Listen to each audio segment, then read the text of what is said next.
Boa noite! Olá, minha gente! Estamos começando mais uma live Encontro do Conhecimento e hoje a nossa conversa será com o Dr. Douglas Veit, é o nosso médico da família. Ele é o autor do livro Pedras no Caminho, Experimento Covid e os Impactos nas Famílias.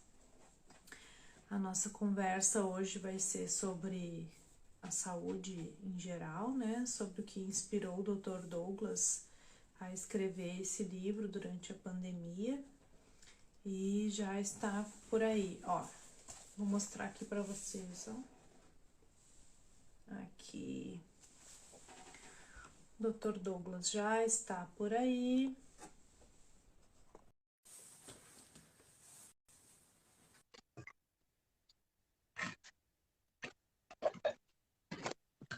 Aqui. Boa Oi, Dr. noite, Douglas, boa noite. tudo bem? Tudo jóia, satisfação tê-lo aqui comigo essa noite.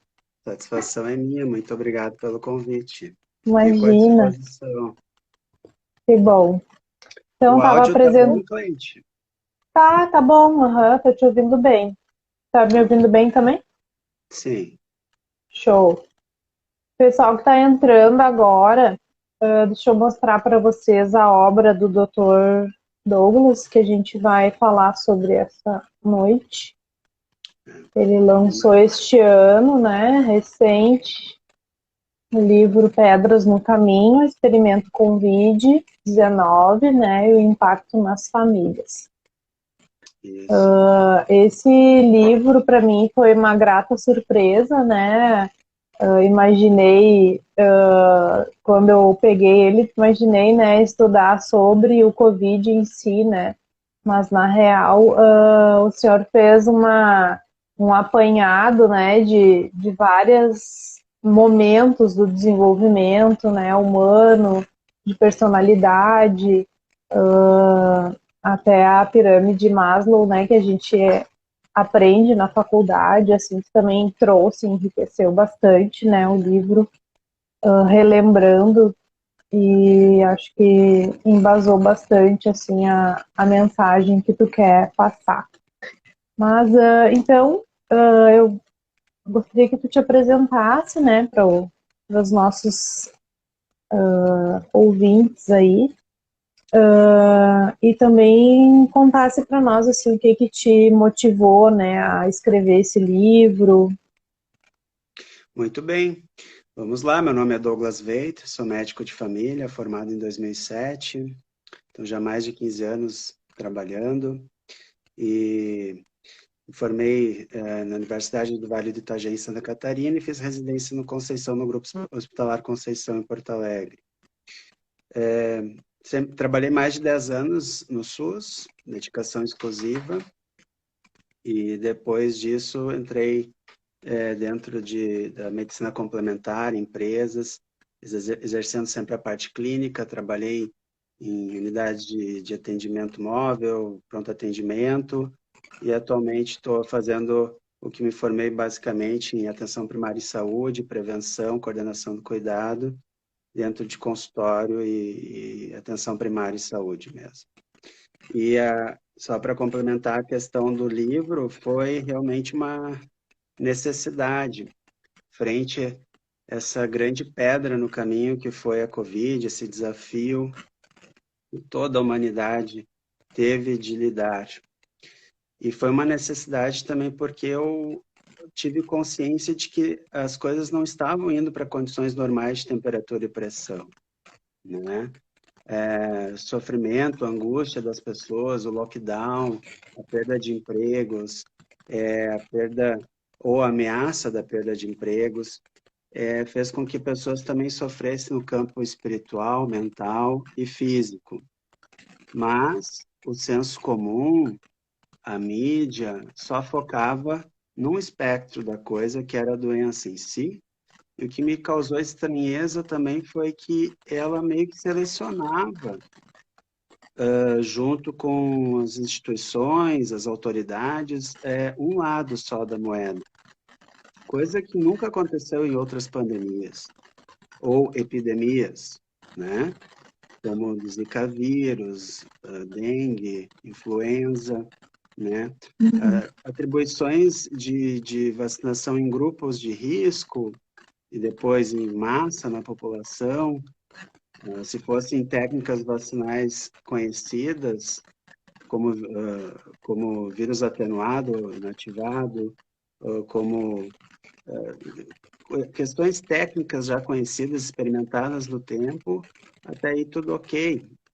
Mas faltou debate, sabe? Faltou um pouco, foi cerceado um pouco o debate, isso me causou muito estranho. Oi, pessoal, tivemos um probleminha técnico aí. A live...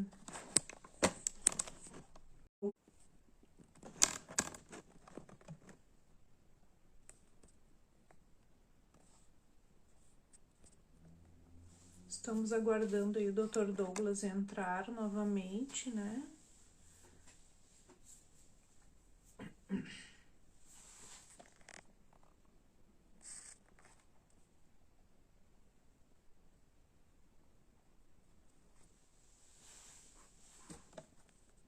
Aí, vamos...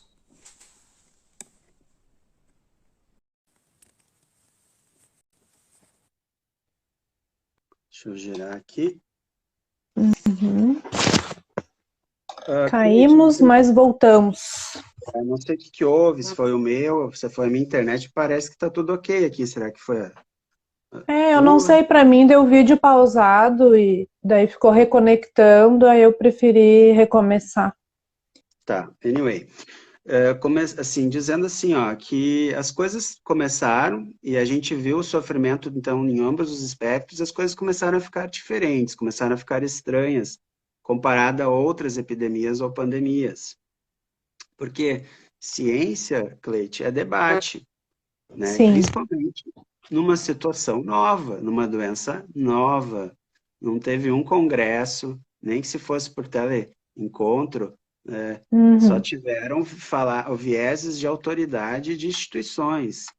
E quando Sim. alguém, inclusive de renome, como Vladimir Zelenko, Dr. Ryan Cole, entre outros, começou a se pronunciar e contar suas experiências na prática, que isso é ciência também, né? A gente tem uma tese, a gente tem a teoria, vai para a prática, a experimentação e tem alguns resultados. Começou a se refutar esses resultados, começou a se dizer que isso não era ciência, começou a se cercear a liberdade de expressão. Isso ficou muito estranho no primeiro momento. E aí, então, a gente, durante a pandemia, se focou, eu principalmente, em atendimentos ambulatoriais, por telemedicina, e no pior da pandemia, visitando alguns pacientes que não tinham vaga hospitalar. Eu que também descobri nessa pandemia um problema pessoal que tive que me afastar um pouco, clínico, cardiológico, de situações de risco. A gente constatou essa questão da falta de princípios básicos da ciência, né? Por exemplo, gente, um dos fundamentos primários da ciência vem lá da Grécia Antiga, com Aristóteles, dizendo que a gente, para atingir a lógica, pode passar até pela poética, né? Mas vem a retórica, a dialética, para formar a lógica. E até um dos filósofos da modernidade do século XX, Karl Popper, dizia, né, que a ciência, de fato, para ser conquistada, para a verdade vir à tona, precisa ser refutada a tese, precisa ter o princípio da falsibilidade, porque se a gente não questionar, a gente não vai atingir a verdade se ficar só com versões, às vezes, vindas de grupos fortes, né? Então, Sim. assim, onde todos pensam igual, ninguém pensa muito. Essa é uma questão, assim, que é preciso, não sei se faz sentido para ti, se tu quer complementar Sim. alguma coisa. Não, com certeza, né? Vai todo mundo concordando só, né? Alimentando aquele mesmo pensamento e ninguém discute, né? Traz outras questões à tona, né? Com E certeza. aí, depois que passou o pior da pandemia, que a gente foi atingido pela cepa gama, o P1, vindo lá de Manaus em 2021, onde muitos colegas estavam focados realmente no atendimento, e que quando começou a vacinação, que aqui eu quero deixar bem claro, que talvez a gente poderia ter atingido com o debate o início da vacinação em grupos de risco, inicialmente, né? Porque a vacinação foi feita rápida, sem ter tempo de se acompanhar a questão de riscos, mas como foi feito para a cepa alfa, a primeira cepa em 2020, início para 2021, teve benefícios para os grupos de risco, para os idosos, né? Uhum. Mas essa questão toda de que ser uma técnica nova que produzia talvez uma proteína nunca antes vista, que é a proteína spike, que eu falo bastante do livro.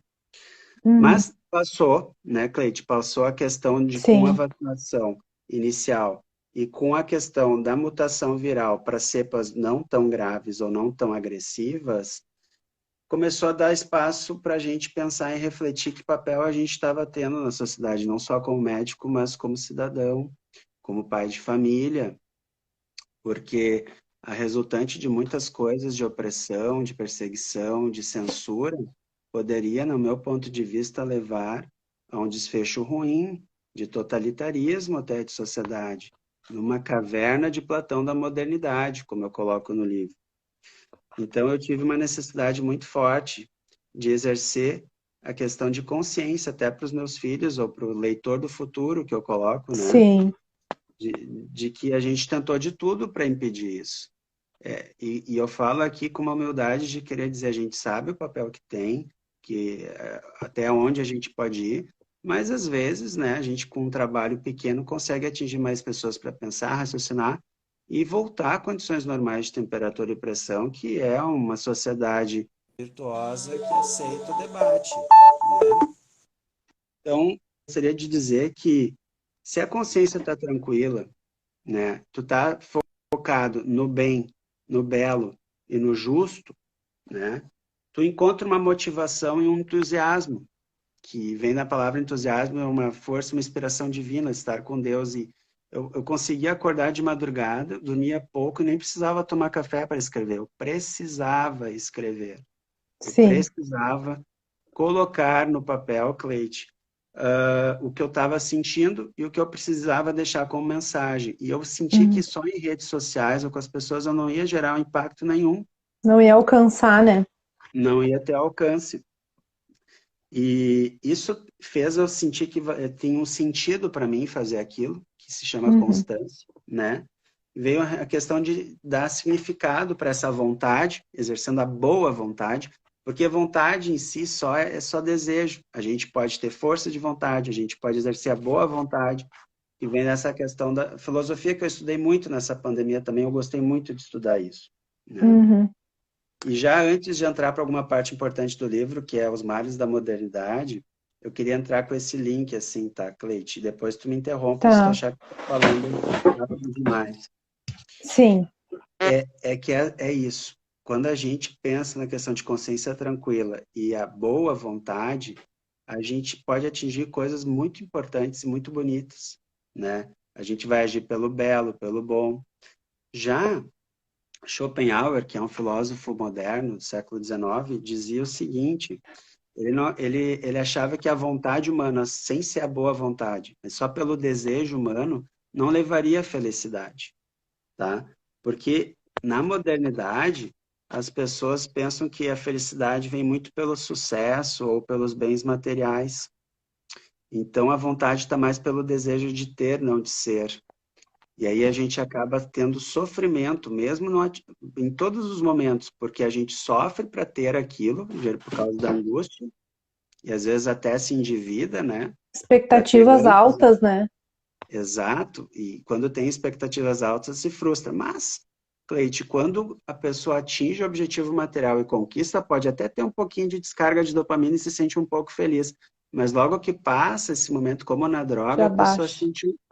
a pessoa sente um tédio.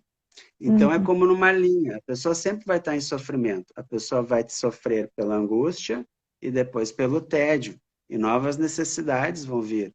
E Uhum. gera tudo sempre uma privação, uma frustração. Tem um professor de faculdade, da residência, que eu gostava muito, que ele falou assim: toda privação gera raiva. E a raiva é a emoção que mais adoece o ser humano. Tá? Sim. A raiva é a emoção que mais adoece o ser humano. Se a gente vive numa modernidade onde tem expectativas altas e que nunca são atingidas, a gente sempre vai ter raiva. Ou seja, a gente sempre vai ter uma sociedade doente, Sim, correto? Concorda? com E, certeza. e aí associa isso ao lockdown do Covid, que foi a maneira com que, de um jeito ou de outro, com dolo Muito medo, né? ou com questão culposa se instalou, a sociedade potencializou a sua doença. Tem vídeos de lockdowns mais severos, onde o índice de mortalidade foi exorbitante para a questão do suicídio.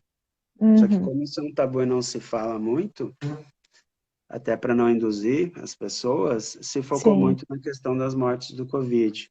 Não sei se faz sentido para ti o que eu estou falando até agora. Se tu Sim, leu a sim. parte da modernidade, o que te chamou a atenção nessa parte também? Então, eu acho que é bem isso que tu está falando. A gente está trabalhando muito isso nos consultórios, né? Essa sensação de medo eminente, assim, ainda está presente, né? Embora já tenha melhorado bastante, as pessoas estejam voltar, assim, ao seu convívio social, né? Atividades de lazer também, né? Mas é um medo, a sensação que eu tenho é que as pessoas se colocam no lugar de estar fazendo as coisas erradas, né? De curtir a vida é errado, não é certo, né? Se divertir hoje, parece que todo mundo está olhando, recriminando, assim, né? Mais ou menos nesse sentido, assim. Aquela frase famosa, né? As pessoas gastam o que não têm para impressionar as pessoas que não fazem sentido ou não têm importância na vida dela. Nenhuma, né? Exato. Sim. Mas como atingir a felicidade, né? Eu estava falando, Schopenhauer desculpava que as vontades não iam trazer. Mas na questão de focar, ele traz que a felicidade vem se tu focar a vida no que é belo, né? No Uhum, estético. Então, na questão da moral, de fazer o uhum, bem, sem precisar nada em troca, se tu gostar da sociedade que tu vive, de uma comunidade que tu vive, ajudar o próximo, se tu vê sentido na tua profissão, ajudando o próximo. E bem o uhum. que é aquela questão da sétima camada da personalidade também, né, Sim. do Olavo de Carvalho, que eu coloco no livro, da questão da formação da personalidade, e também da questão da vida cética, ou seja, a vida espiritual, as vidas voltadas também para os valores do alto. Uhum, Pessoas que têm esses tipos de sensação de pensamento sofrem menos e não precisam consumir tanto, né? Tem aquela questão também, né? As pessoas gastam sua saúde para ter renda ou patrimônio, depois dinheiro. Depois gastam dinheiro para recuperar a saúde, né? sim. Uhum, Vivem como se nunca fossem morrer e morrem como se nunca tivessem vivido, uhum. porque a cabeça nunca está focada no presente, Não né? aproveita, né? Ou no que realmente é importante. E aí, no final da vida, como eu falo dos ciclos de vida depois, né? Tudo vem, tudo cobra. O que que eu fiz da minha vida? Que valores eu segui?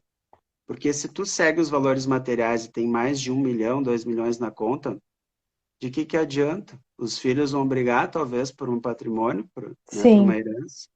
E o maior ativo que tu possa ter, que é o tempo com qualidade, tu não vai ter, porque tu não vai construir depois caráter, né? Então, Uhum. eu quis trazer um pouco dessas coisas clássicas desse livro para trazer valores e também para não ser muito incisivo, para dizer que queria nesse livro trazer argumentos para a gente voltar como seres humanos, Sim. como Se olhar valores mais, né? de humanidade. Eu queria, se tu me permitisse, comentar sobre um outro livro, tá, Pode, Cleide? claro. Que é que é de um escritor de ficção científica Uhum. do século XIX, H.G. Wells. Ele escreveu livros que viraram filme também, né? A questão agora não vou lembrar, mas assim, o livro que eu quero me referir dele é A Ilha do Dr. Moreau. Eu vou trazer um Uhum. paralelo aqui por causa disso, tá? Tá. O ator principal rapidamente foi resgatado, ele estava náufrago e foi resgatado num barco que estavam indo para essa ilha, ajudantes do Dr. Morrow com animais. e ele descobre que esse Dr. Morrow era um cientista, digamos, maluco ou antiético do Reino Unido, que foi Uhum. excluído, né? Foi para o ostracismo porque ele fazia pesquisas antiéticas. Resumo da ópera, ele pegava animais e o objetivo dele era querer humanizar esses animais, né? E ele Uhum. ouvia barulhos e ficou apavorado com essas questões e até eles falam, não, não é o que tu está pensando, a realidade não é o que tu está sentindo pelos seus 5 sentidos e tal. Mas por que que eu trago esse paralelo desse livro, né, Cleide? Porque talvez na pandemia do Covid, e eu digo experimento Covid, Uhum. foi para despersonalizar o ser humano, ou talvez para animalizar o ser humano. Essa coisa dos males da modernidade, né? Comer que nem um porco, brigar que nem um lobo, talvez, ou outras coisas, de não usar o lobo frontal e ficar só no automatismo. E foram os automatismos ou vieses de comportamento que fizeram com que a narrativa conseguisse conquistar seus objetivos. Instalação do medo gera controle. E Uhum. quando autoridades supostamente respeitadas emitem para a população sinalização de medo e de terror, a resultante disso, segundo Robert Plutchik, é submissão. Sim. Submissão. Foi o que E, conseguiram, né? e pelo medo, as pessoas cederam, porque também exercer sua opinião ou o debate que já estava sendo perseguido é muito difícil para as pessoas se arriscarem na questão da espiral do silêncio. E aí eu gostaria depois de comentar sobre os automatismos, alguns, né? Uhum. Mas não sei se tu leste nessa questão do capítulo 5 que eu estou me referindo daí. Capítulo 5, deixa eu ver aqui. Eu Onde eu fiz falo várias anotações aqui. A formação da personalidade, e do pensamento processo de humano, ser humano. pensamento humano, teste de conformidade e viés de Sim, manada, né? isso Então, aí. assim, Uhum. o ser humano tem a psicologia humana de massas já sabe dessas coisas, né? O ser humano tem tendências de comportamento. Até Daniel Kahneman, no livro Rápido e Devagar, escreve que o cérebro tem 2 tipos de funcionamento evolutivos e que foram muito importantes para a nossa sobrevivência na Terra, tá? A gente costuma, primeiro, ser automático, para preservar a energia cerebral e no corpo, Sim. ter energia suficiente se tiver um risco, né? Luta ou fuga depois. Então, o sistema 1 do pensamento é o automático, é calcado muito nas nossas experiências prévias, né? E no nosso emocional. A gente não costuma parar, focar, pensar que esse é o sistema 2 do pensamento. Sistema Uhum. 2 do pensamento humano, que é mais focado no uso do lobo frontal, que demora para ser maturado e evoluído, geralmente 20, 24 anos no ser humano, né? É quando a gente tem que concentrar, quando a gente tem que pensar numa conta de matemática difícil, quando a gente aprende algo novo, como, por exemplo, dirigir, né, Cleide? A gente Uhum. acaba não sabendo a marcha direita, hoje está tudo automático, né? Mas depois vira automático, pela experiência. Sim. Tu nem pensa, né? Só faz. Nem pensa. E aí, dentro desse sistema 1, o que que acaba acontecendo até dentro dos males da modernidade? O ser humano não tem mais o convívio pessoal entre as pessoas. Hoje, o amigo maior do ser humano é a tecnologia, é a Alexa da vida, né? E acaba não se dando conta, mas é tanta coisa que faz. É 2 celulares que tem que carregar. Uhum. Tem que estar. Olá, voltamos.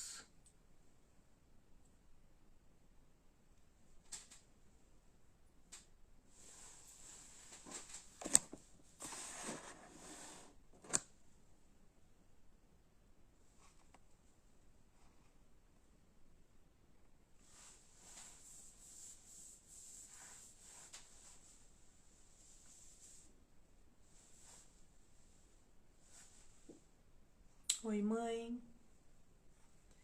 Estou aguardando aqui o pessoal voltar de novo. Convidar o Dr. Douglas. Aí.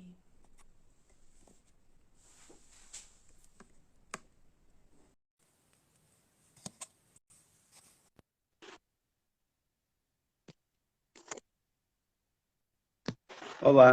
Ah, Isso já, oi, isso já te aconteceu outras lives, não? primeira vez que me acontece essa. Posso te falar o que eu tô achando que está acontecendo? Diga. Shadowban. Eu acho que isso é perseguição porque a gente está falando de um tema proibido. Eita, será? Pode ser, hein? Eu não duvido de nada nessa vida. Vou É, aproveitar que o Paulo entrou aí de novo. Antes ele mandou mensagem agradecendo o cuidado que tu teve com ele, com a família dele, quando pegaram Covid, que ficaram todos bem. Então, obrigado, Paulo é um Paulo, grande, pela. Paulo é um grande amigo, ex-vizinho. Um abraço Ah, para ele. legal. Show de bola. É. Mas, diga. É, vamos lá, eu vou tentar cuidar com os termos, então. Eu vou tentar a partir de agora, tá, gente? Eu não vou falar expressões óbvias. Vamos ver se não cai daí, tá certo? Tá Em vez bom. da doença, eu vou falar pedra no caminho, ou nem vou falar. Eu vou começar a evitar algumas palavras, vamos ver se continua daí. É uma pena. Então, eu estava falando da questão da formação do pensamento humano, né? O sistema um automático, que não envolve gasto de energia, e é muito importante, a gente geralmente no a gente segue ele primeiro, e o sistema 2 que envolve gasto energético, né? Então, assim, a gente está na modernidade, Cleide, usando muito o sistema 2 nos nossos trabalhos, ou nos nossos compromissos, cursos, Sim, pós-graduação, né? E isso deixa muita fadiga. Isso é outro problema que as pessoas têm. Chega em casa com muito cansaço. E aí, na sua vida pessoal, usa muito automático. sim, E é por isso também que dá problemas. É por isso também que, ou em 2021, quase 30% do aumento de divórcios. É por isso, talvez, também que as pessoas aumentaram peso na pandemia. Sabe aquela expressão? Ah, eu estou muito cansado. Só hoje eu mereço pedir uma pizza, comer um conheço X, bem. né? É aquela coisa de responder rispidamente para o seu cônjuge, para o seu namorado, para sua namorada, porque está muito cansado, trabalhou Não se demais. olhar mais, né? É, são os pequenos problemas acumulados do dia a dia que fazem, né, o casal, às vezes, não conseguir vencer. E também muito pela essa questão cultural da modernidade, insisto em dizer, de que um relacionamento não é amar, é doação, é receber, né? É, é, Só e receber, né? sentir, sentir prazer, sentir, receber a emoção, a afetividade, mas não doar. E aí, quando tu não recebe como se fosse um contrato, tu quebra, parte para outro, porque o futuro vai ser melhor. Uma coisa importante de dizer também, antes de continuar nos pensamentos humanos, é que o ser humano hoje tem medo do homem do passado e por isso ataca muito o passado. Tá? Os atos de heroísmo do passado, tudo o que se construiu com o clássico, isso vem de Chesterton, outro autor bem Uhum. importante que eu gostei de aprender. E como então os valores do passado têm que ser atacados por causa da sombra do homem do passado que faz medo, o ser humano pensa que o futurismo vai trazer ele feliz, mas como não tem base, esse futuro não vai puxar para a felicidade, não é o futuro que puxa, é o Sim. passado que empurra, segundo Fernando Conrado também. Mas continuando, esse cansaço mental das pessoas, tá, Cleide, deixa então as pessoas também com privações e raiva. E hábeis para exercer o automatismo cerebral. Ah, eu não quero parar para pensar sobre o Covid. O que tem que fazer, eu vou fazer. E é esse o caminho que eu tenho que seguir. Mas aí talvez venham armadilhas, principalmente quando a gente vê em condições de temperatura e pressão que não estão adequadas. Coisas que a gente já começou a ver e observar a partir do segundo semestre de 2020. Então, assim, o ser humano tem a tendência e o automatismo de acreditar que é o certo quando vê na televisão, quando vê uma Sim. pessoa bem apessoada, que não, que geralmente é na TV, né? De achar que é o certo, é esse o caminho. Existe o viés de pensamento chamado Dunning-Kruger. Isso eu não coloquei no livro, mas é bem Uhum. legal. Existe no eixo do gráfico, as pessoas pensam em autoconfiança, tá? De um assunto novo que chega para ti. ao longo do tempo. Quando tu ouve a primeira vez ou estuda um pouquinho daquele assunto, o viés de Dunning-Kruger diz que tu tem mais autoconfiança daquilo. Vem dentro do princípio da ancoragem também. Então, começou o Covid, a TV começou a mostrar, os âncoras da TV começaram a mostrar, a pessoa lê um pouquinho no jornal, geralmente desses grandes conglomerados de mídia, e aí Uhum. fala, eu sei tudo já de Covid. E tu tem que fazer igual, né? Mas não estudou outras coisas que também a mídia não deixou aparecer. Então, Dunning-Kruger diz isso, que se tu se desbruça no assunto e estuda um pouquinho mais, debate para fazer uma dialética para chegar numa lógica, a tua autoconfiança vai, ó, lá embaixo, até que com o tempo, como é difícil entender isso aqui. Como tem os receptores de glicoproteína difíceis de entender. Qual é a função que a vacina quer fazer, né? Nessa Uhum. vacina diferente, até chegar, não, agora eu entendi um pouquinho, mas nunca vai ser no gráfico, lá no começo está aqui a autoconfiança, depois de um tempo estudando vai estar aqui de novo, mas tu baixa lá para baixo, porque todo assunto é difícil, nada é tão fácil na vida, a vida é difícil, quem propaga que a vida é fácil, está mentindo ou quer controlar muitas vezes, né? A Quer te gente tem encanar. mais dias de batalha do que de alegria, né? Então, Exato. às vezes a gente se ilude achando que a vida é um Instagram, né? E, na verdade, isso que se posta no Instagram, né, são momentos e é importante entender isso, né? Esses dias de batalha são muito maiores, né?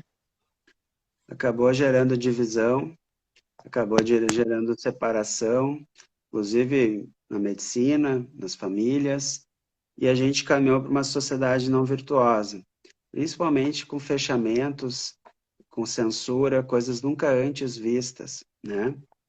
E no livro eu tento colocar os meus argumentos de o porquê contestar, né? O Uhum. porquê dizer que talvez essa questão de imunização em massa, com uma técnica nova, né? Talvez não seria o caminho, e sim grupos de risco, principalmente no início, observando a prática ou dando a liberdade para quem quisesse fazer, com termo de consentimento esclarecido, dizendo que realmente não era assim tão sabido, porque assim, isso pouco foi falado, não se responsabilizavam por efeitos colaterais. Sim. Tinha contratos com questões de seguro para o país também que fazia, por isso que demorou um pouco também, e se focava muito na questão dos fechamentos. Eles tomaram gosto, sabe, Cleide? Tomaram gosto de Virou um mandar grande muito negócio, riscos. né? E isso é muito complicado, se a gente não reagisse, eles vão tomar gosto e vão começar a fazer de novo para outras situações, quiçá o clima, quiçá o meio ambiente, emissão de carbono, coisas que tem vários mitos aí também que eu posso me debruçar mais, mas eu preciso estudar mais. Agora tem essa questão também. Uhum. Pode começar nessas outras áreas também. Eles tomam gosto e a gente começa não a viver, mas subsistir ou sobrevivência, no caso, né? Uhum. Não sei se fez sentido até aqui para ti. Sim, sim. Uhum.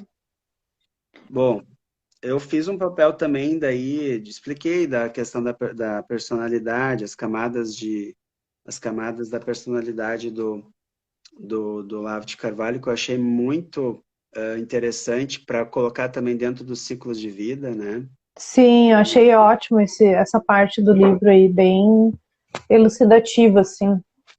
São 12 camadas no total. Quem tiver curiosidade, então o livro está disponível na Amazon, Mercado Livre, Americanas, tá? Pedras no Caminho, Experimento Aqui, ó. Covid e o Impacto nas Famílias. E o nome Experimento Covid eu gostei também, porque eu defini num capítulo ali, é comparado com o teste de experimento de Milgram. O que tu achou dessa parte, Cleide? Sabe que eu não li esse ainda? Leu sim, se tu leu Eu. até o capítulo, é o capítulo 5.2. Se Não, eu não me engano. peraí. Mas eu vi no. 5.1, 5.1, 5.1. Peraí. Enfim, é uma parte do livro em que eu tento definir o Ah, nome do tá. livro, né? O experimento Uhum. Covid, né? O sim. ser humano tem uma tendência de obedecer à autoridade, mesmo com conflitos de consciência. Já que o ser humano está sendo meio que colocado no medo e as vontades ficaram mais para o material, como eu falei antes, e não para o mundo vertical, as pessoas estão começando a ter menos consciência ao espaço, estão fatigadas que não está tendo espaço para ter, de fato, o exercimento da consciência, do que é o moral, do que é o certo, então, do que é o belo, o justo, né, e o bom, né? Tu Então, sabe que, pode falar. desculpa, sabe que agora, esse ano, a gente tem percebido muito, assim, as pessoas estão muito mais preocupadas, né, com essa questão do se olhar, de entender as suas necessidades reais, de se alimentar melhor também, né, de fazer melhores escolhas, assim, para sua vida. Em questões também financeiras, assim, eu tenho observado bastante, assim, um despertar, assim, né, na comunidade em si, né, o que me parece muito bom, assim, né, até essa questão, assim, de não querer tantos produtos industrializados, né, de olhar mais para a terra, né, das suas origens, assim. Eu espero que seja um caminho sem volta, né? Assim, nesse sentido, né? De ouvir os sinais, né, do corpo. Geralmente, em processos históricos difíceis, a sociedade evolui e fica melhor, né? Uhum, Sociedades ou na história que passaram por pedras no caminho, cresceram como sociedade. E aí que uhum, vem a questão filosófica do crescimento, envolve sempre a dor. Pessoas que não passam pela dor. Por isso, gente, que uma vida sem dor é uma utopia. Por isso sim, da importância da dor. Desde bebê, quando nasce os dentinhos, tem dor. Quando aprende a caminhar, cai, tem dor. A gente é da natureza humana, faz parte desse presente de Deus, de alguém nesse plano terreno, a gente ter dor. E o complicado é que dentro dessa questão da pandemia, dessa pedra no caminho, entidades e autoridades tentaram vender uma vida sem dor ou de proteção, pseudo-proteção. sim, A gente chama isso de utilitarismo. Então, utilitarismo é uma filosofia de querer com que o coletivo vá acima do indivíduo, numa tentativa de eliminar ou de não ter a dor ou o sofrimento. E foi exatamente isso que aconteceu nessa pedra do caminho. Por uhum, quê? Porque isso não consegue se representar na prática isso. A gente não tem como evitar a dor ou o sofrimento, porque a gente precisa disso para aprender e evoluir como pessoa no nosso uhum, caminho da nossa vida. Principalmente em situações novas, que não têm ainda experiência, tempo de observação e criação de ciência de fato, onde foi exercido a retórica com a dialética para formar a lógica. Talvez o coletivo vença em cima do indivíduo em coisas já testadas no tempo, como uma epidemia de dengue, por exemplo, que a gente sabe a causa, que é o agente mosquito, que precisa então entrar nas casas, uhum, eliminar focos, aí essa casa precisa ser, ó, toque, toque, temos aqui, ó, tu tá em tua liberdade individual, mas aqui o foco de mosquito aqui tá também pegando toda a questão do coletivo. Tudo que já uhum, foi testado no tempo, talvez tenha embasamento realmente de lógica. Agora, no Covid, com os lockdowns que tinha evidência de, ou seja, somente opinião de especialistas, tá? E que na prática já foi feito, Stanford já colocou que não funcionou e que não gerou benefício, só sofrimento, ou seja, o desfecho foi negativo, porque desemprego e desalento e depressão mata também. Para cada sim, 1% de aumento de desemprego, nos Estados Unidos, 30 mil mortes por ano. No Brasil, 20, 15 mil, provavelmente, pelo IBGE. uhum, Então, faltou essa questão da dialética, né, Cleide? De a gente se ver como sociedade. Por isso, então, que o utilitarismo não é o caminho em situações novas. Porque o coletivo, em cima do indivíduo, exclui, cerceia, faz sociedades ficarem fechadas e não abertas. O ser humano não foi feito para ser com a solidão. O ser uhum, humano precisa da interação social, até para ter as condições básicas de crescimento, de alimentação, de felicidade. Então, talvez, sabe, Cleide, o que faltou foi realmente a gente ouvir o outro. E eu trago isso no livro, sabe? O meu objetivo no livro é tentar abrir cabeças para essa tangência cognitiva e a política que entrou dentro da sociedade. Eu tento ir para uma linha em que eu não divida, mas que eu agregue. E Uhum. eu tentei fazer isso, sabe? Com respeito. Tem coisas e temas da pandemia que poderiam trazer, que são verdades, mas que poderiam trazer uma sensação ruim, que as pessoas não quisessem ler, que eu posso comentar aqui, por exemplo, na questão das famílias, então, né? Uhum. O impacto nas famílias que eu coloquei dentro dos ciclos de vida. Imaginem as crianças que ficaram sem escola, né? Sim. Muita ansiedade, né? Imagina dentro da coisa negativa que eu poderia ter colocado, mas não coloquei no livro, da questão de violência doméstica que poderia ter acontecido, que aconteceu Aconteceu, certamente, né? e que não está levantado isso. Muitas famílias, as crianças comiam um lanche e a refeição da escola, pela Sim, questão da pobreza, né? E um estudo do Instituto Lehman mostrou que em todo o período da pandemia, mais de 1 ano e meio com escolas fechadas em média no setor público no Brasil, 51% das crianças não aprenderam nada. Quiçá aprenderam a lavar as mãos e a ter um transtorno neurótico obsessivo, de medo, sim. né? E aí depois eu queria falar sobre a infância, mas eu queria te ouvir também, dentro disso que eu estou falando, se tu concorda, se tem algo a mais que tu queira acrescentar sobre isso. Sim, não, eu tenho crianças que eu atendo aqui que as mães relatam assim que nas primeiras saídas de casa elas ficavam em pânico quando viam alguém sem máscara na rua, né? Xingavam, choravam, esperneavam, um ataque de pânico real, assim, né? Crianças de 2, 3 aninhos, tipo que começaram a sua vida em pandemia, né? Então, de tão instalado, né, esse medo, né, que ficou. Então, assim, bem triste isso, né?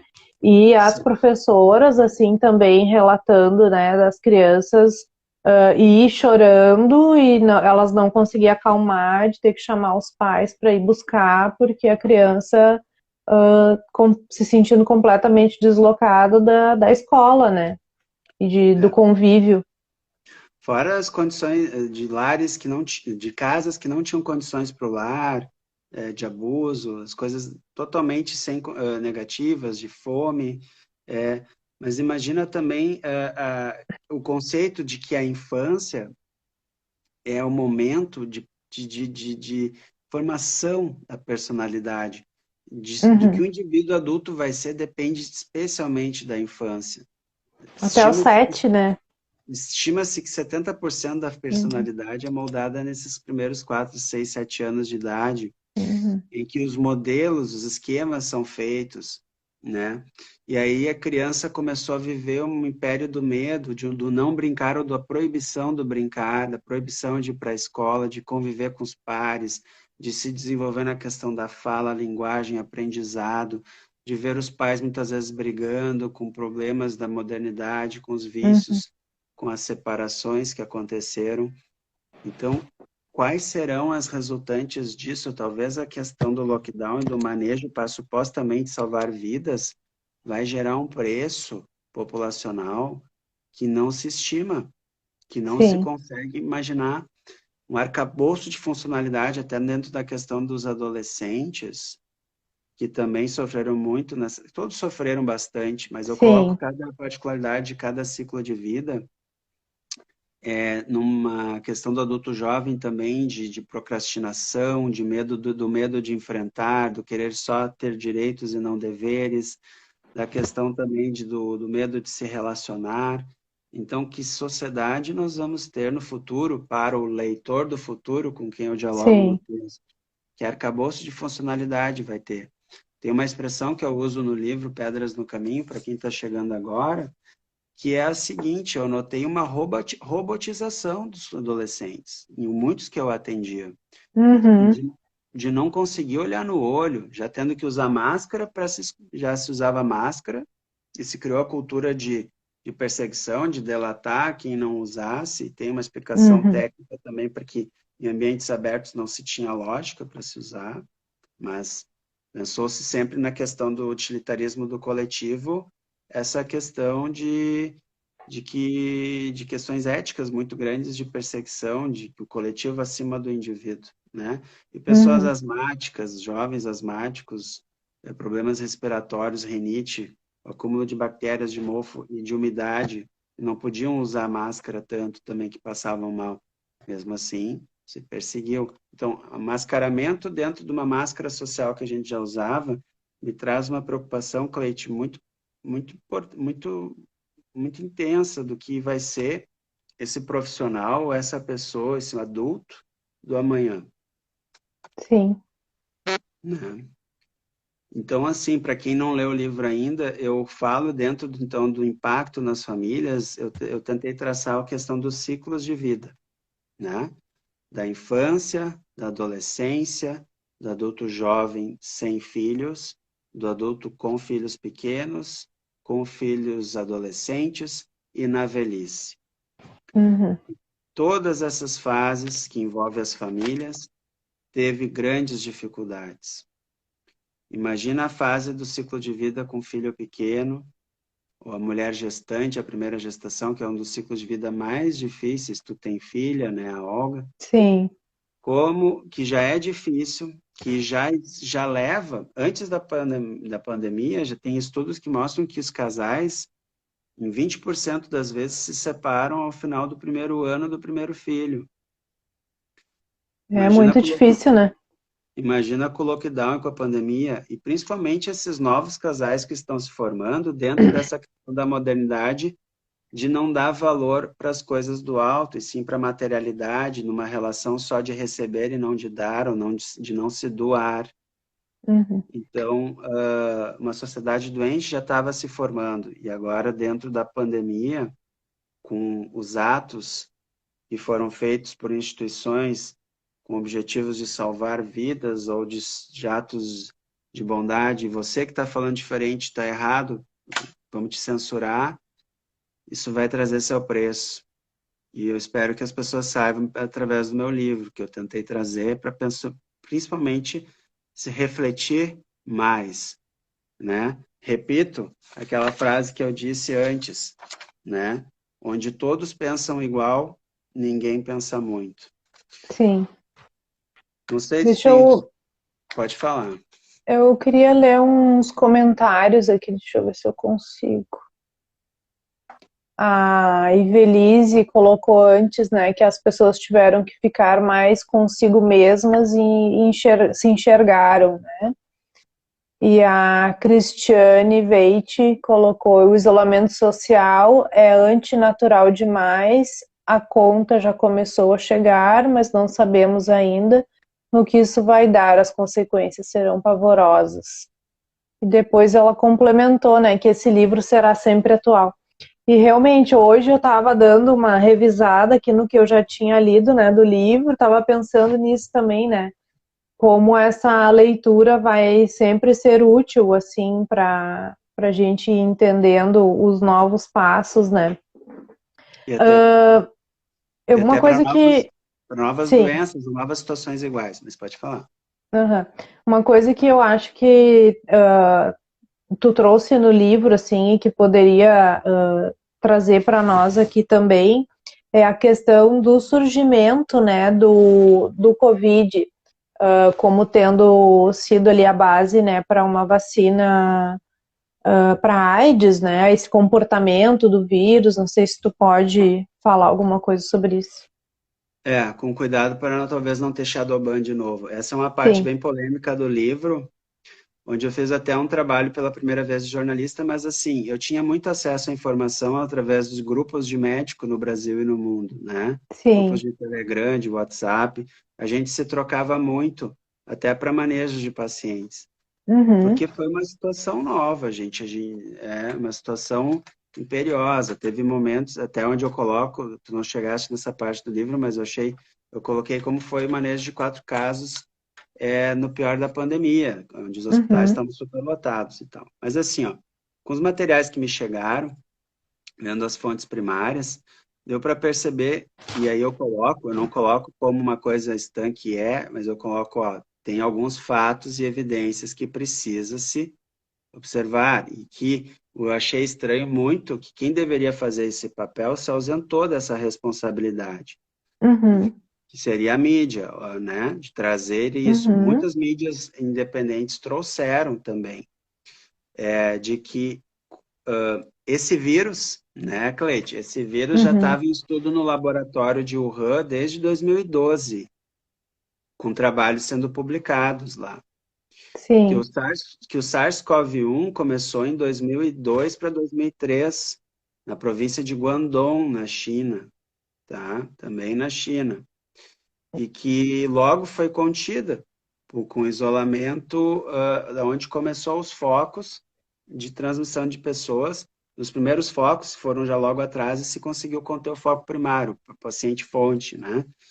Mas talvez porque eu coloco no livro isso que tu estava relatando, já se sabia que isso poderia acontecer, porque, então, gente, eu não estou afirmando, mas existem fatos e evidências documentais de que se tentou fazer ganho de função dessa proteína spike a fim de ser um vetor, se gerar uma vacina de vetor viral para a doença HIV.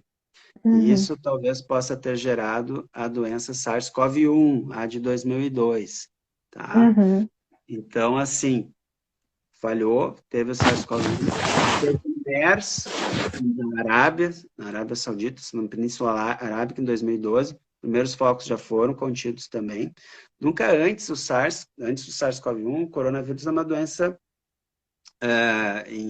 no mundo canino, no mundo do veterinário, e o Uhum. ser humano não atingiu o pulmão, era mais vias respiratórias altas, e com o SARS-CoV-1 atingiu com essa ganho de função da proteína spike, conseguiu entrar em receptores chamados ACE2 dentro do pulmão, dando a síndrome da angústia respiratória Uhum. sistêmica, né?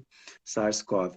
Bom, se estudava esse vírus desde 2012 nesse laboratório, e se teve, né, dentro de uma empresa chamada MCAM, David Martin, que investigava patentes e investigava empresas que usavam patentes para estudar vírus, vacinas. Desde 2001, ele traçou correlações que fazem pensar que estava tendo interesse em desenvolver produtos, medicamentos e vacinas para esse tipo de situação de receptores para o SARS-CoV-2, daí, que só ia surgir depois. Tanto que teve palestras públicas dele, ou emissões, que em 2016.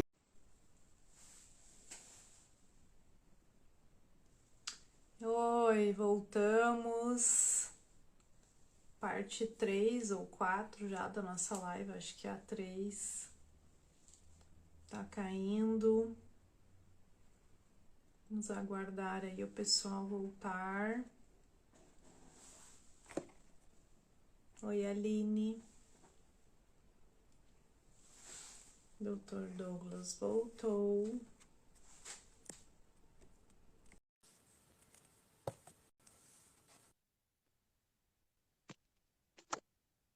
Viu? Voltamos então. Eu tô te falando, tem coisas que eu não posso falar aqui, né? Que loucura, cara. Isso está dentro dessa questão toda que eu te falei. Não te sou estranho. Uma live que eu fiz uma primeira vez, eu tomava o máximo de cuidado para não falar expressões. Eu usava Sim. sinônimos. Isso não, gente, isso é pior do que o governo militar, a censura que tinha, né? Vou começar a falar receita de bolo aqui agora, então, já que é isso que eles estão querendo fazer com a gente. É preciso que a gente acorde como população, como cidadão, de que com o tempo, se isso continuar, a gente tem que procurar outros locais, fóruns, como Getter, ou outros locais que não façam censura e perseguição, né? Sim. Bom, falei um pouquinho antes de cair sobre a questão da origem, que está lá no livro Pedras no Caminho. É um assunto polêmico que eu faço um Aqui, ó, tratamento quem chegou agora. isso, e que eu tento fazer um paralelo até como jornalista, que eu não sou, mas trago as fontes, está tudo ali, as fontes do livro, de documentários também, onde eu até traço um paralelo da caverna de Platão da modernidade. Eu explico um pouquinho também para quem não conhece essa questão da caverna de Platão, que eu acho muito importante para o momento que a gente vive. O livro parece ser extenso, são 314 páginas, mas eu tento fazer um texto que não fique cansativo. Tu achou que foi cansativo, Cleide? Não, não, achei uma leitura muito boa, bem coerente, assim, vai querendo ler mais, né? A minha dificuldade realmente é ler com uma criança em casa, né? Então, Imagina escrever com duas, então, eu imagino, né? é um pouco Tive, complicado. mas assim, como aquela questão da vontade que eu te falei, se tu encontra sentido, um porquê, aquele que tem um porquê Sim. aguenta qualquer como, né? Então, eu precisava, foi uma necessidade. Uhum. Bom, gente, então já falamos de coisas importantes, falei da origem, e agora falando da doença em si, tentando evitar alguns termos, né? Sim, É, atualmente, as variantes que estão aí nem se compara com que as de já circularam. E é importante, até hoje escutei na rádio situações dizendo que era da questão da espetada. Tu tá entendendo os termos que eu estou começando a usar, né? Documentalmente, a espetada foi muito útil para os grupos de risco lá no início, gente. Eu não sou anti, tá? Se tu olhar a carteirinha dos meus filhos, elas estão bem preenchidas e indico isso para os pacientes também. sim, Só que as espetadas, ok? Em média, tem 10 anos de estudo, são sim. fases. Tem que estudar pré-clínicas, fase um, fase 2, fase 3, fase 4. Fase 3 já é liberado, fase 4 se observa. E Uhum. essas espetadas tiveram que ser feitas à soberba, A toque de caixa, né? ou já estavam sendo feitas, porque tudo pode ter sido, como eu te falei, Uhum. planejado, né? Por um momento, por um objetivo, por um experimento mesmo, né? Mas Uhum. assim, com as mutações, o receptor que para o anticorpo que queria ser gerado mudava. Imagina uma chave numa fechadura, né? Uhum. A fechadura é o receptor da proteína spike do vírus, que a espetada quer que o corpo produza uma Uhum. mensagem, com uma mensagem genética. Então, uma técnica nunca utilizada antes, tá? Uhum. Vetor viral e RNA mensageiro.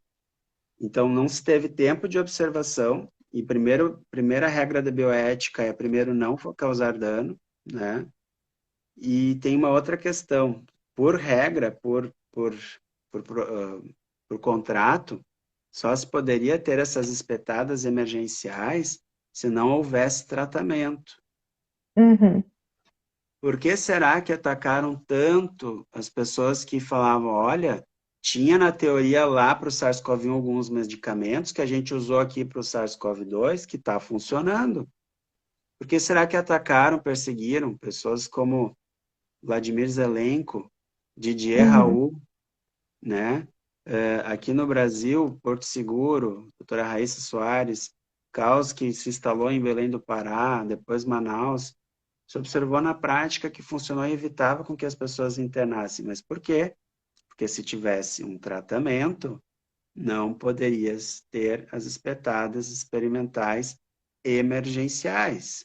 Uhum. Não parece óbvio? Por Sim. que foi perseguido tanto, né? Medicamentos de 50 anos, 30 anos de experiência, a gente sabia quem poderia usar, quem não podia, que nunca causou problemas, principalmente nas doses dadas. Para aquele um lá de piolho, que eu não posso falar o nome mais aqui, a dose tinha que ser 20 vezes mais para causar a hepatite que a mídia tanto atacou, ou passar a barreira hematoencefálica e causar convulsão, algum problema neurológico. E o que é engraçado, a África toda utilizou para a cegueira dos rios por anos e ninguém contestou. Quer dizer, então, que Sim. para o continente africano as pessoas de lá podiam, né? E As aqui pessoas não, né? não se importavam com eles, daí então, Uhum. sabe, são coisas que não têm senso.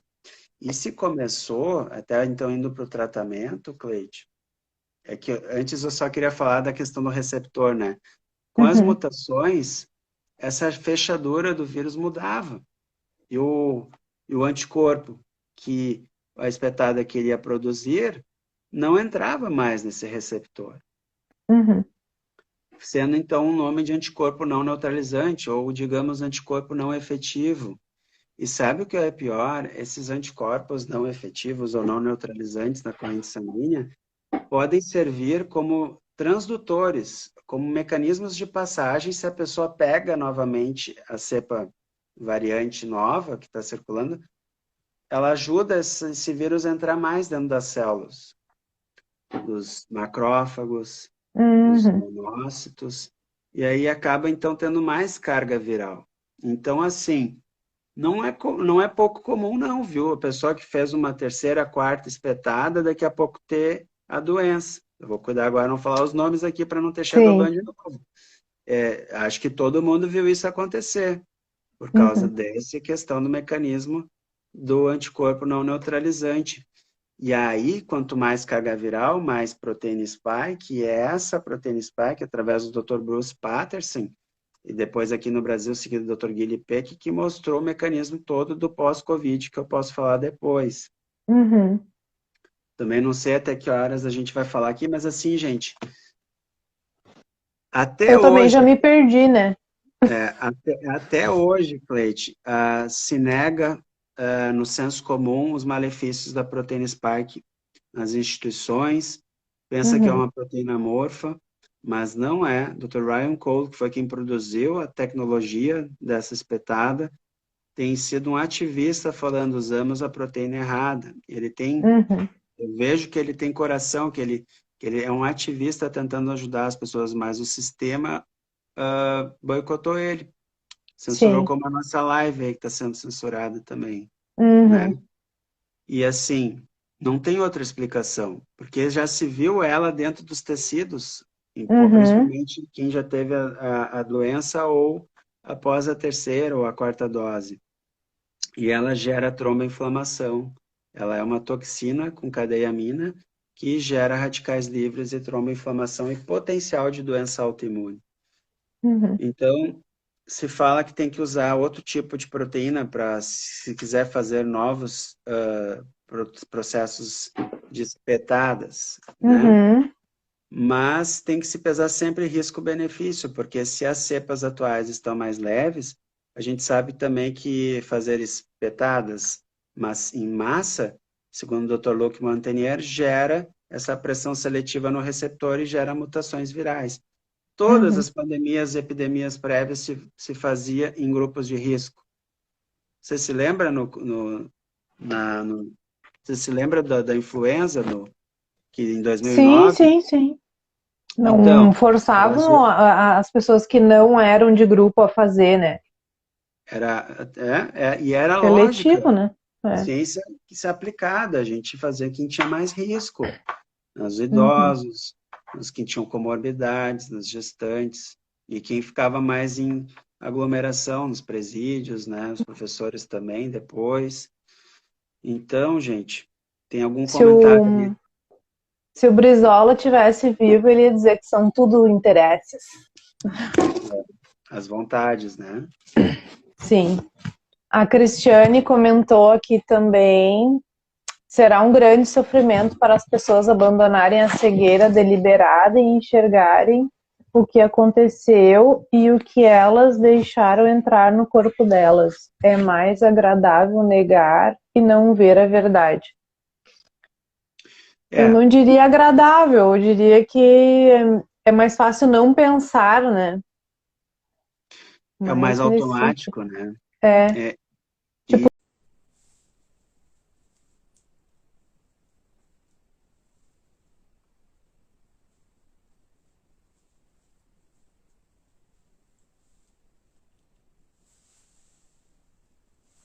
Vamos aguardar o pessoal entrar de novo, que a censura está nos derrubando.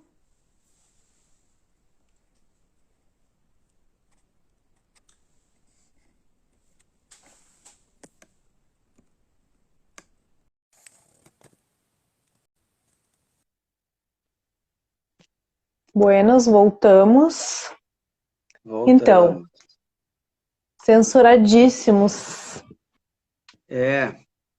Falar de fazer receita de bolo saudável, né? Sim. Vamos falar da... Bom, gente, então assim, ó, para até não ficar uma live longa, eu não sei até como você vai fazer para juntar tudo que a gente falou, vai ser difícil, eu acho, não sei se vai ser Então, eu possível. tô postando os pedaços, depois eu consigo fazer o download, editar e botar no YouTube inteira. Imagino Que eu legal. que vai dar certo, né? Tá, depois tu me manda daí também. Mas o Tá. objetivo nosso dessa live é eu falar dos motivos do porquê e do livro que eu escrevi, Pedras no Sim. Caminho, Experimento Covid e o Impacto nas Famílias.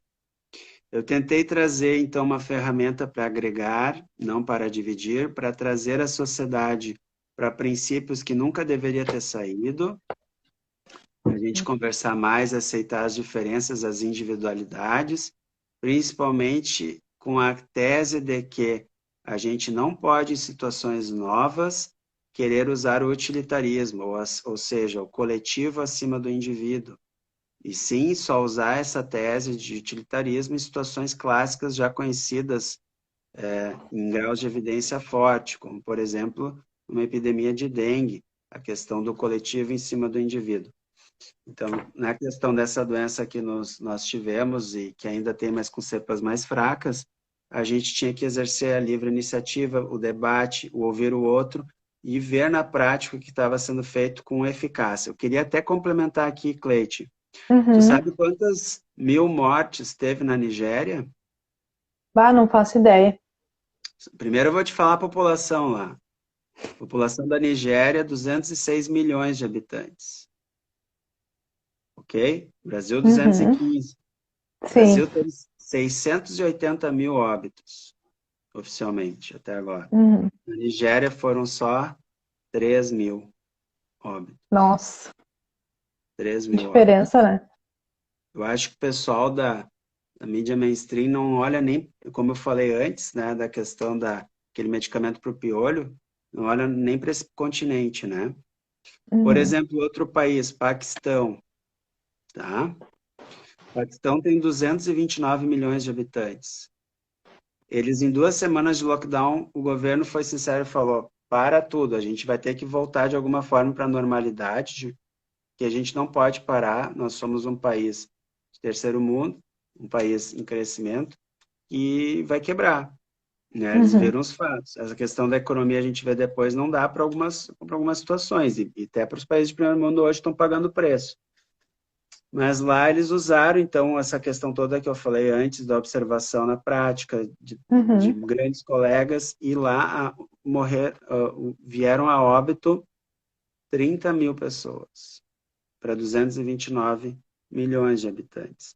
E eu finalizo também com um estado indiano chamado Uttar Pradesh, que esse eu coloquei no livro, Uhum. 2012, o censo de lá, 204 milhões de habitantes. Então, imagina um Rio Grande do Sul com 204 milhões de habitantes. Claro que o estado Uhum. indiano proporcionalmente mas tem muita densidade. Uhum. Eles usaram os medicamentos de tratamento de fase 1 e de fase 2, que a gente descobriu, que eu descrevo no livro, e 23 mil pessoas morreram só de Covid. Aí, uma pessoa pode falar, mas foi subnotificado. Com certeza foi subnotificado, não tem como. Vem aquela questão da relativização dos dados oficiais. Esses dados eu estou pegando, se tu digitar no Google, o conglomerado de informação. Pode até Uhum. ter subnotificação, não nego, mas 30 vezes o número não ia ficar na Sim, cara. é, Né? com Então, certeza. a gente está tratando aqui de a gente buscar o que é o melhor para as pessoas, de vida, de sociedade. Existe todo um custo que, mesmo se todos tivessem feito o que eles pregavam, e 100% tivesse feito as espetadas, quase, a gente pode ver exemplos que fizeram e que não funcionou. Estados Unidos. Sabe quantas pessoas morreram lá? Não. Primeira população, 316 milhões de habitantes. Um pouquinho mais, né? 100 milhões a mais que o Brasil. Sim. Mais de 1 milhão de óbitos.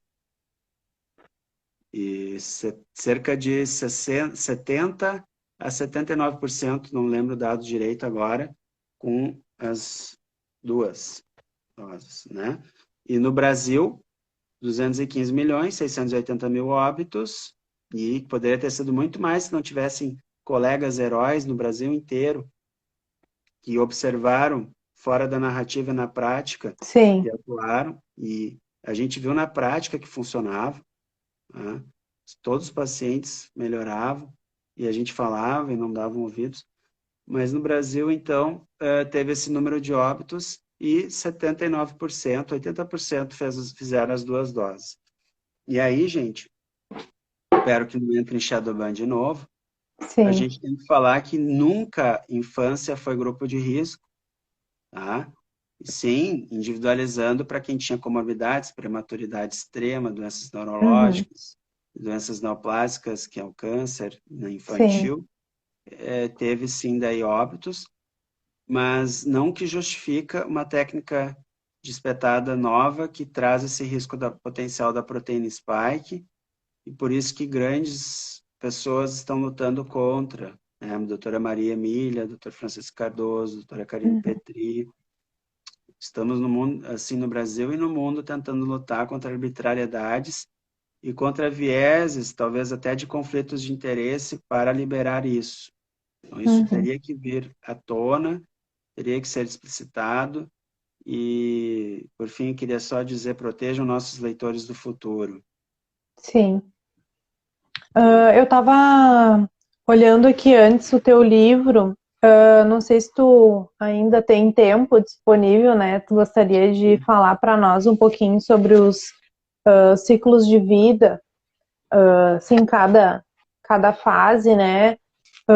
Até num trecho aqui, né? Tu fala, né? Cada fase da vida é marcada por fatores estressores específicos, né? Principalmente na mudança de cada ciclo. Eu acho que às vezes a gente não entende bem o que cada ciclo significa, né? E gera uma ansiedade, uma necessidade de pular etapas, assim, até. Exato. E nem todo mundo... Quando a gente vai falar do indivíduo, do ser humano, vai ter situações que vão ficar fora dessa parametrização, né? Porque nem todo mundo forma família, né? Tem pessoas que não têm filhos, ou são homoafetivos, então, ou até podem adotar, mas ou optam para não ter.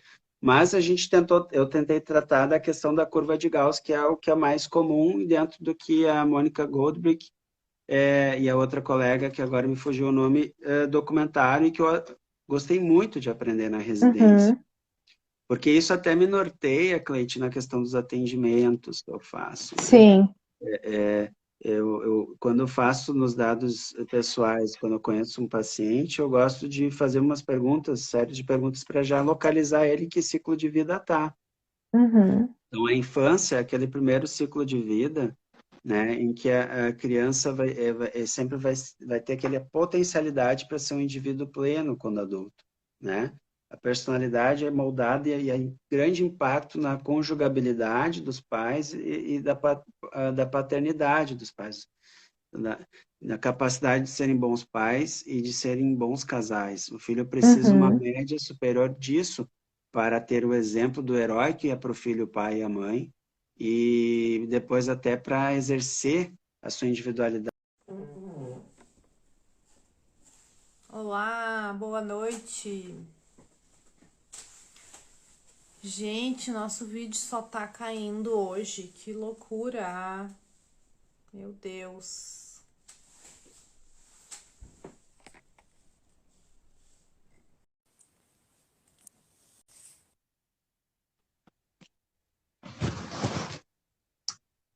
Bueno. Pois é.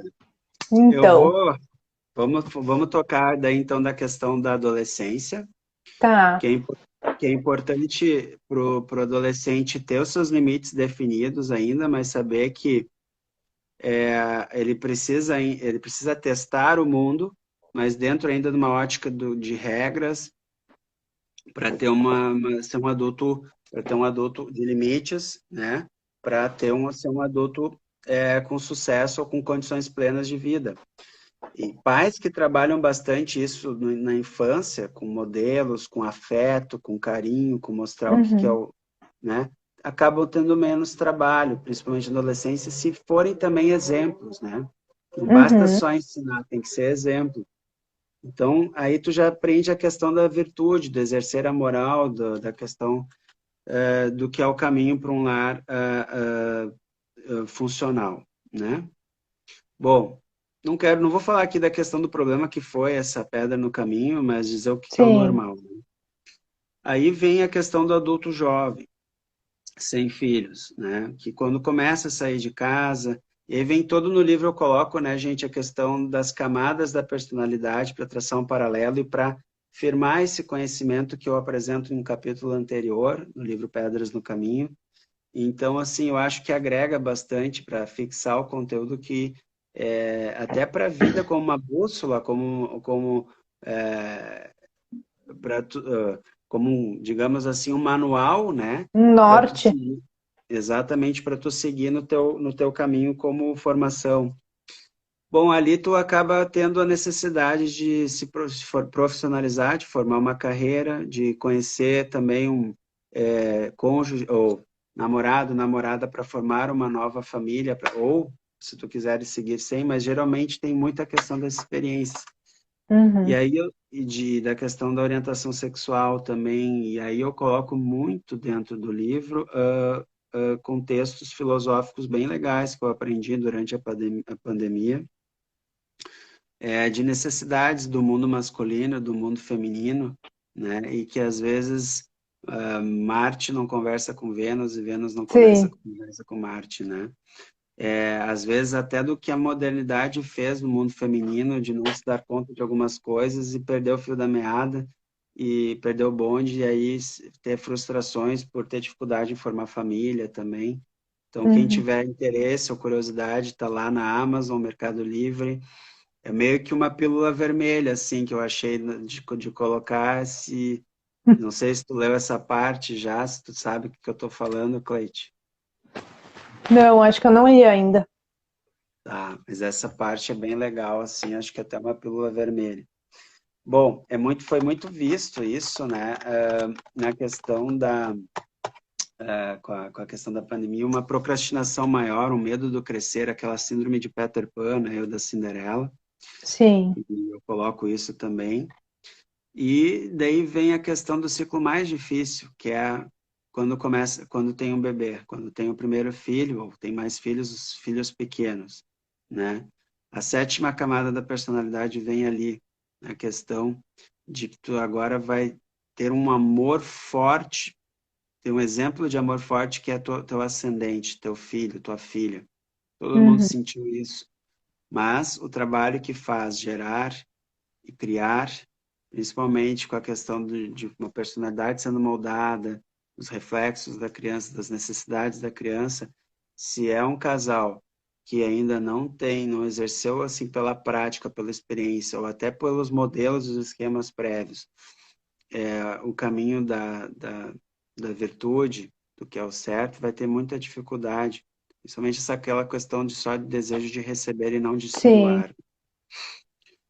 Os filhos adolescentes têm uma subfase do ciclo, uma subfase chamada fase do sanduíche, porque ele é pressionado pelos filhos adolescentes por baixo, as demandas deles, que querem testar o mundo, e com seus pais, geralmente idosos, adoentados e com problemas de saúde, né?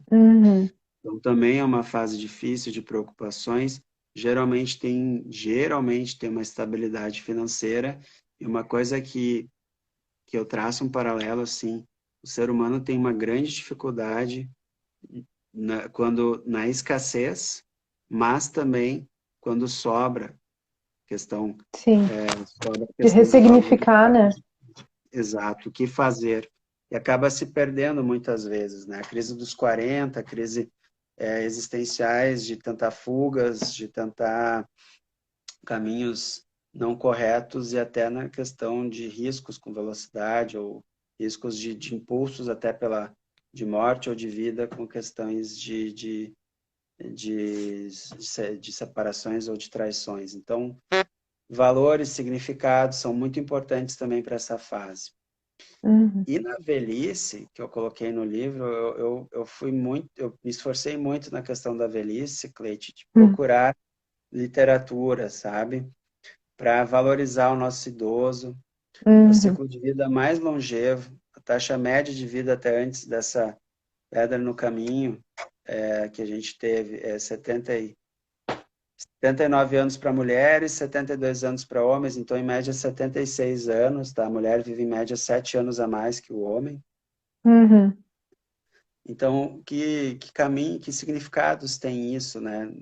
Se a pessoa viveu uma vida só para materialidade ou só para coisas, aí chega na velhice que perde esses valores, geralmente frustrações vêm, e é aquela questão toda de sentir que tem pouco tempo de vida, talvez, para viver a vida, sentir que isso tudo foi proibido, e do isolamento, e da solidão, e da depressão, e de famílias com medo para não contaminar, e daí mais ainda aumentou a solidão dos idosos, a questão do valor que a gente dá na sociedade para o idoso, ou a falta dele, né? Então eu tento resgatar essas coisas com literatura também, e com uma autora brasileira que escreveu A Morte é um Dia que Vale a Pena Viver, Ana Quintana Arantes, se eu não me engano, está no livro, muito bom livro, tá? E que eu coloquei, então, vários livros dentro de um livro no Pedras no Caminho, Experimento Covid e o Impacto nas Famílias, tá, Cleide?